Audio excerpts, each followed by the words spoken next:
ഹരേ കൃഷ്ണ. എല്ലാവർക്കും മാധവത്തിലേക്ക് സ്വാഗതം. വളരെ വളരെ വിശേഷപ്പെട്ട ഒരു ഉത്സവമാണ് വരാൻ പോകുന്നത്, നവരാത്രി. ഇപ്പോൾ നിങ്ങൾ ആലോചിക്കും, നവരാത്രി ആകാൻ സമയമായില്ലല്ലോ എന്ന്. നമ്മൾ മലയാളികൾ വർഷത്തിൽ ഒരു നവരാത്രി മാത്രമേ ആചരിക്കാറുള്ളൂ. നമ്മൾ പൂജ വെക്കുന്ന ആ നവരാത്രി അല്ലേ? ആ സമയത്തു തന്നെ സാധാരണ ആളുകൾ ആകെ 3 ദിവസമാണ്, അതായത് പൂജ വെക്കുന്നു, ആ പൂജയെടുപ്പ്, അങ്ങനെയുള്ള ആ 3 ദിവസങ്ങൾ, അതായത് ദുർഗാഷ്ടമി, അതുപോലെ മഹാനവമി, വിജയദശമി, ആ 3 ദിവസങ്ങളാണ് പ്രധാനമായും ആചരിക്കുന്നത്.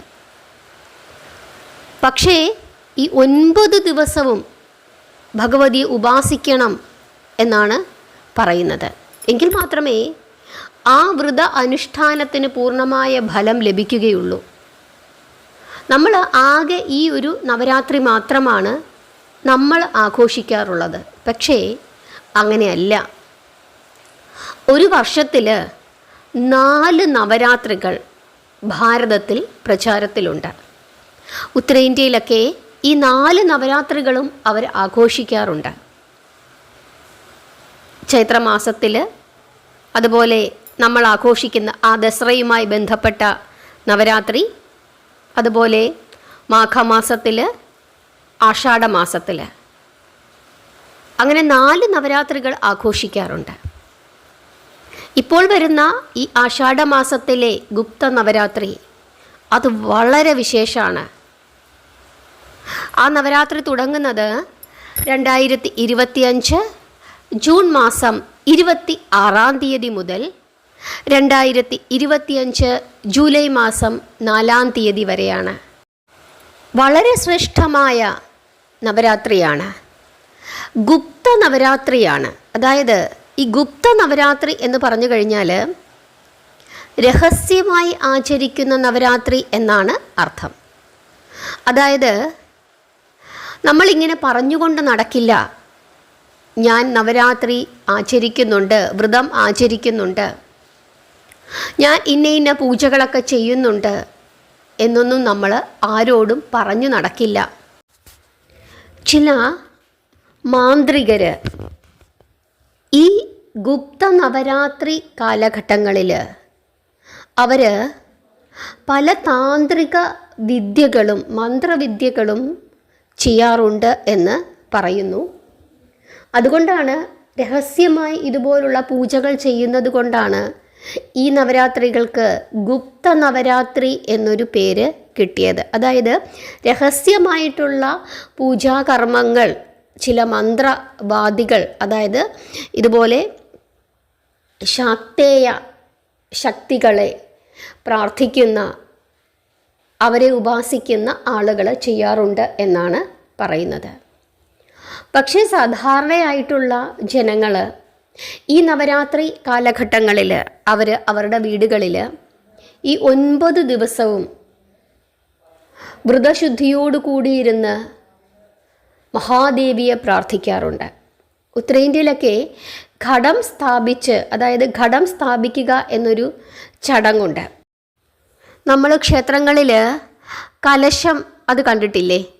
ആ സമയത്ത് ഭഗവതിയെ ആവാഹിച്ചു കൊണ്ടുവന്ന് നമ്മളിങ്ങനെ ഇരുത്തി കലശം ചെയ്യുന്ന ആ കർമ്മങ്ങളൊക്കെ നിങ്ങൾ കണ്ടിട്ടുണ്ടാകുമല്ലോ. അതുപോലെ ഒരു ഘടം, ഒരു കലശം സ്ഥാപിച്ചിട്ട് ഈ 9 ദിവസവും കൃത്യമായ പൂജകളും പ്രാർത്ഥനകളും ഒക്കെ നടത്തി അങ്ങനെ ചെയ്യുന്ന ഒരു ആചാരം അത് ഉത്തരേന്ത്യ സംസ്ഥാനങ്ങളിലൊക്കെ തന്നെ നിലവിലുണ്ട്. പ്രത്യേകിച്ച് ഉത്തർപ്രദേശ്, മധ്യപ്രദേശ്, അങ്ങനെയുള്ള സംസ്ഥാനങ്ങളിലൊക്കെ തന്നെ ഇത് വളരെ പ്രചാരത്തിലുള്ള ഒരു ആചാരമാണ്. നമ്മളെ സംബന്ധിച്ചിടത്തോളം നമുക്കവർ ചെയ്യുന്ന ആചാരങ്ങളൊന്നും അത്ര നിശ്ചയമില്ല. അതുകൊണ്ട് ഈ നവരാത്രി ദിവസങ്ങളുടെ പ്രാധാന്യം മനസ്സിലാക്കിക്കൊണ്ട് കഴിയുന്ന എല്ലാവരും തന്നെ ഈ 9 ദിവസവും വ്രതനിഷ്ഠയിലിരിക്കുകയാണെങ്കിൽ അത് അങ്ങേയറ്റം ഉത്തമമാണ്. എങ്ങനെ വ്രതമെടുക്കാം എന്ന് ചോദിച്ചു കഴിഞ്ഞാൽ ആദ്യം തന്നെ രാവിലെ എഴുന്നേറ്റ് കുളിച്ച് പ്രാർത്ഥിച്ചതിനു ശേഷം ആഹാരം കഴിക്കുക എന്നുള്ളതാണ് ആദ്യമായി ചെയ്യേണ്ടത്. ഒരു നേരത്തേക്ക് അരിഭക്ഷണം ആക്കുക. ഒരു സാധാരണ വ്രതമാണ് ഞാൻ പറയുന്നത്. അതായത് ഉച്ചയ്ക്ക് മാത്രം അരിഭക്ഷണം കഴിക്കുക, രാവിലെ ഗോതമ്പോ അങ്ങനെ എന്തെങ്കിലും കഴിക്കുക, സന്ധ്യയ്ക്ക് മുമ്പ് ആഹാരം കഴിച്ച് നിർത്തുക. പഴവർഗ്ഗങ്ങളോ അതല്ലെങ്കിൽ റാഗി അല്ലെങ്കിൽ ഗോതമ്പ്, ഉപ്പുമാവ് അങ്ങനെ എന്തെങ്കിലും അത് സന്ധ്യയ്ക്ക് മുമ്പ് കഴിച്ചു നിർത്താൻ സാധിക്കുമെങ്കിൽ അങ്ങനെ ചെയ്യുക. അതല്ലെങ്കിൽ സന്ധ്യയ്ക്ക് ശേഷം, പ്രാർത്ഥനയ്ക്ക് ശേഷം കഴിക്കാം. ചിലർ സന്ധ്യ കഴിയും, ജോലിയൊക്കെ കഴിഞ്ഞ് വരുമ്പോൾ, അല്ലെങ്കിൽ മരുന്ന് കഴിക്കാനൊക്കെ ഉണ്ടാകും, 8 മണിക്ക് മരുന്ന് കഴിക്കുക, ഇങ്ങനെയൊക്കെ കാണും. അങ്ങനെയുള്ളവർ അതനുസരിച്ചിട്ട് ചെയ്യുക, നമ്മുടെ സാഹചര്യത്തിനനുസരിച്ചിട്ട്. ഈ 9 ദിവസവും ഉള്ളിയും വെളുത്തുള്ളിയും ഒഴിവാക്കുക. ലളിതാ സഹസ്രനാമം ഈ 9 ദിവസവും ജപിക്കുക. ദേവീ മഹാത്മ്യം വായിക്കുവാൻ സാധിക്കുന്ന എല്ലാവരും തന്നെ അത് വായിക്കുക. നമുക്ക് വേണമെങ്കിൽ ഈ ദിവസങ്ങളിൽ ദേവീ മഹാത്മ്യം കഥാരൂപത്തിൽ നിങ്ങൾക്ക് ഞാൻ പറഞ്ഞു തരാം. നിങ്ങൾക്ക് അത് ആവശ്യമുണ്ടെങ്കിൽ പറയുക. ഭഗവതി ശുംഭനിശുംഭന്മാരെ വധിച്ച ആ കഥയൊക്കെ നമുക്ക് ആ സമയം പറയാം. നല്ലതാണ് അത് കേൾക്കുന്നത്. നിങ്ങൾക്ക് ആവശ്യമുണ്ടെങ്കിൽ പറയുക. ആ ദിവസങ്ങളിൽ ഭഗവതിയുടെ കഥകൾ കേൾക്കുന്നത് അങ്ങേയറ്റം ഉത്തമമാണ്. തമിഴ്നാട്ടിൽ ഈ 9 ദിവസവും അവർ വരാഹി ദേവിയെ പ്രാർത്ഥിക്കാറുണ്ട്. അതുകൊണ്ട് തന്നെ അവിടെ ഇത് വാരാഹി നവരാത്രി എന്ന് അറിയപ്പെടുന്നു. വരാഹി ദേവിയെ നമുക്കറിയാം. ആരാണ്? ലളിതാ ത്രിപുരസുന്ദരിയുടെ സർവസൈന്യാധിപയായിരുന്നു വരാഹി. ക്ഷിപ്രപ്രസാദിനിയാണ് വാരാഹി. പെട്ടെന്ന് ഫലം ലഭിക്കും എന്നാണ് പറയുന്നത്. വാരാഹി രൂപത്തിലുള്ള ഭഗവതിയെ പ്രാർത്ഥിച്ചാൽ ഫലസിദ്ധി പെട്ടെന്നാണ് എന്നാണ് വിശ്വസിക്കുന്നത്. ഈ ഗുപ്ത നവരാത്രിയിൽ രാത്രിയിൽ അതല്ലെങ്കിൽ അതിരാവിലെ വരാഹി ദേവിയെ പ്രാർത്ഥിക്കുന്നത് വളരെ വളരെ വിശേഷമാണ്.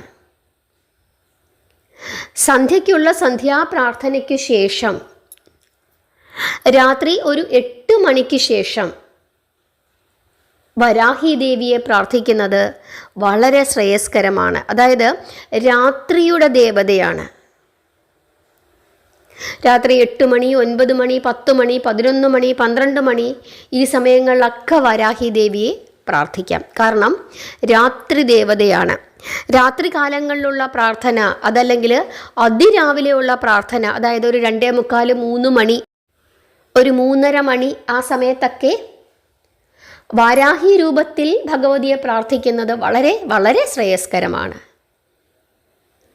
ഓം വാരാഹി നമ എന്ന് ജപിച്ചാൽ മതി. അതൊരു 1008 തവണ 108 തവണയൊക്കെ അങ്ങനെ ജപിക്കണം രാത്രിയിൽ. അത് വളരെ ശ്രേയസ്കരമാണ്. ഈ 9 ദിവസവും അങ്ങനെ പ്രാർത്ഥിക്കുന്നത്.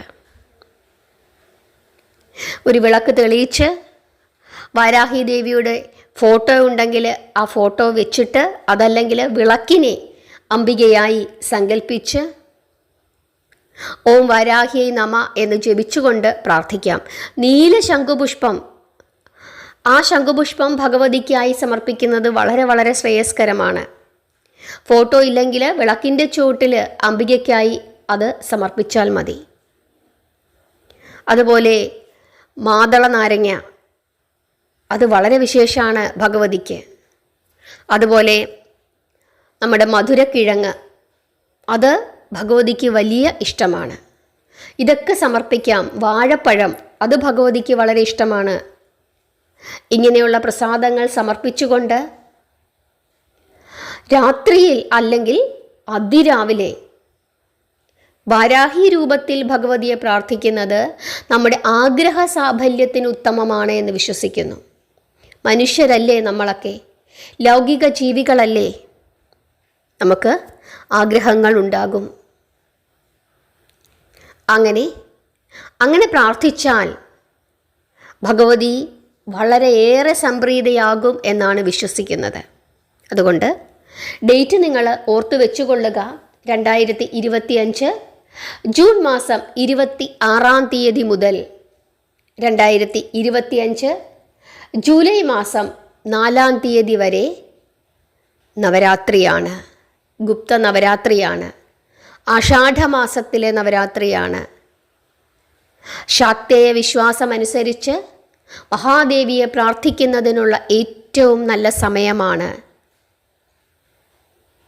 രാത്രികാലങ്ങളിലുള്ള പ്രാർത്ഥന, വാരാഹി ദേവിയോടുള്ള പ്രാർത്ഥന, അത് വളരെ ശ്രേയസ്കരമാണ്.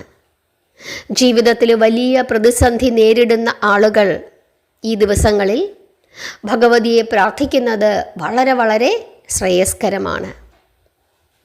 ഇനി ഇതിനൊന്നും സാധിക്കുന്നില്ല എങ്കിൽ നിങ്ങൾ ആ സമയത്ത് അമ്മേ നാരായണ എന്നുള്ള നാമം ജപിച്ചുകൊണ്ടേയിരിക്കുക. ദുർഗാ സപ്തശ്ലോകി അത് ജപിക്കുക. ഭഗവതിയെ പ്രാർത്ഥിക്കുക. ഭഗവതി ക്ഷേത്ര ദർശനം നടത്തുക. നോൺ വെജ് ഒഴിവാക്കുക.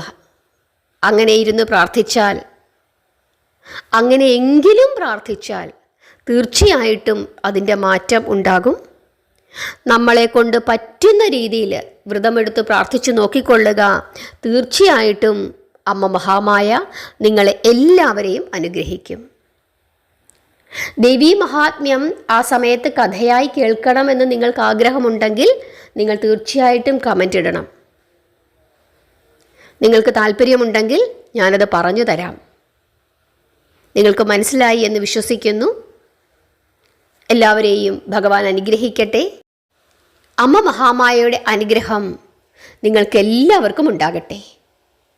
നാമം ജപിച്ചുകൊണ്ടേയിരിക്കുക. ഹരേ കൃഷ്ണ.